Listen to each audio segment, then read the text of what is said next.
ay Sky. Kasi si Sky ay sobrang bait. Kasi si Sky ay sobrang baho. Lagi nangangagat, laging hinahabol. Lagi nangangagat si Sky. Lagi nagpapupuyat kapag gabi. Nagpapupuyat si Sky.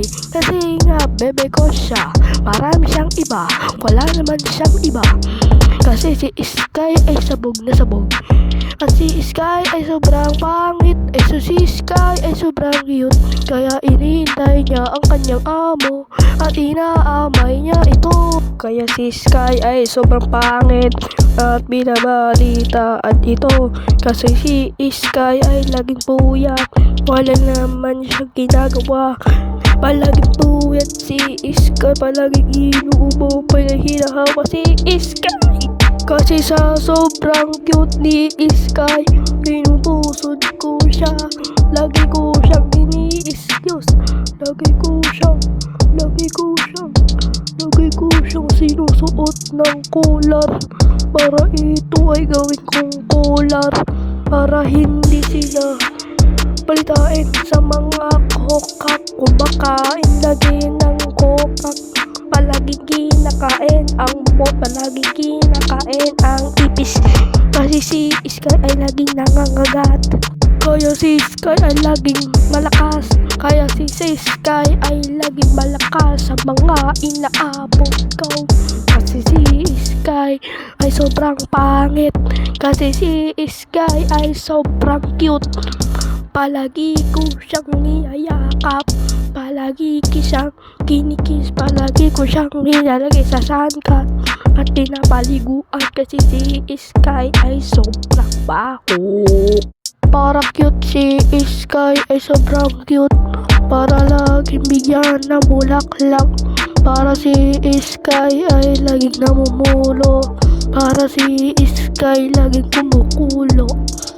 Para alagaan si Sky sa mga bitlog natin.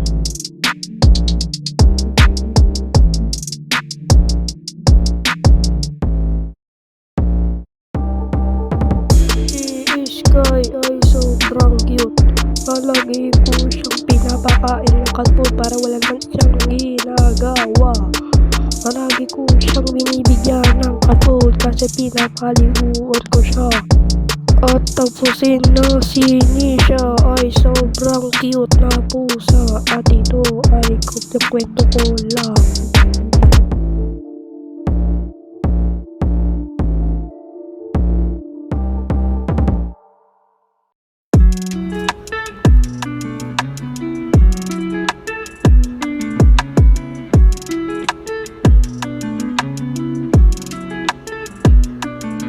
Si Nisha po ay isang pinakamabait na pusa.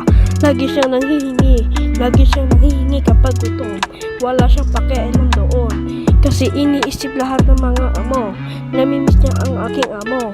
Hindi niya kailangan ipatanggol ang sarili niya. Kahit nagugutom na binibigyan ko pa rin ng cat food. Pero iniisip lahat ng mga tao. Wala naman siyang pakialam doon.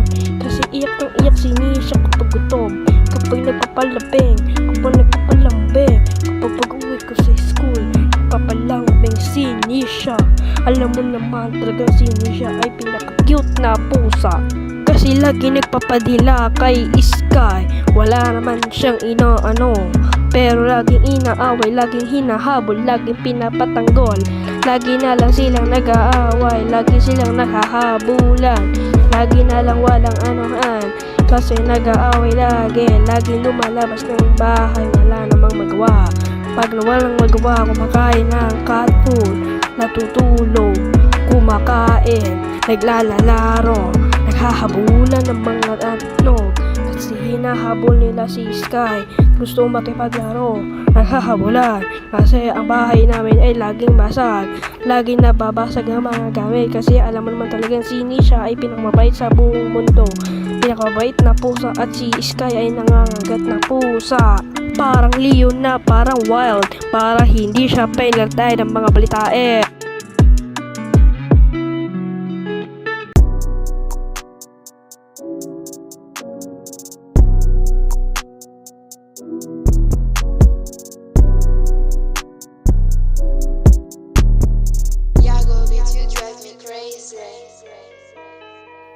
mo si Sky ay laging mabaho, ay laging pogi, ay lagi lang papamayor sa akin kasi laging nagbibigay ng cat food.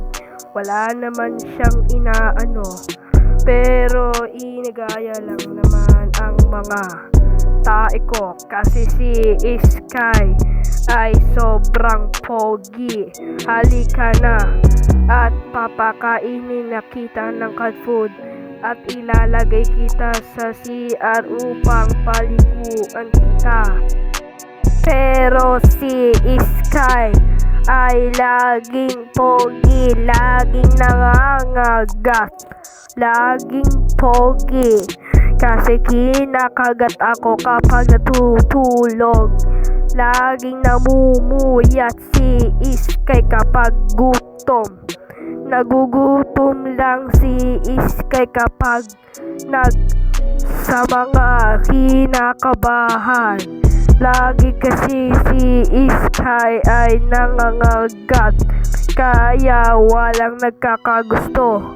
Lagi matulis ang ngipin kasi si Sky ay pogi. Sky, bakit nga ganon? Pinapakain naman kita ng cat food pero ayaw mo. Lagi kang nasusuka, lagi kang walang pakialam sa aking mga kinakaibigan ko.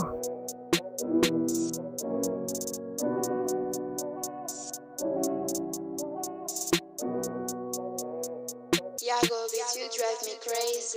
Are you crazy na aabutin na ang mga itlog ni Sky?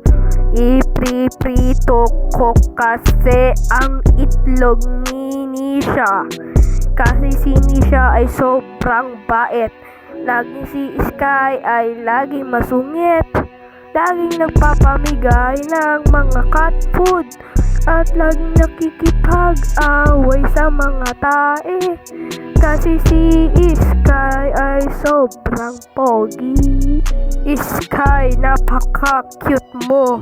Lagi kitang pinapakain ng cat food para sa ikinabubuti ko. Palagi ako nasa tabi mo at palagi kitang babait at nakikyutan kita.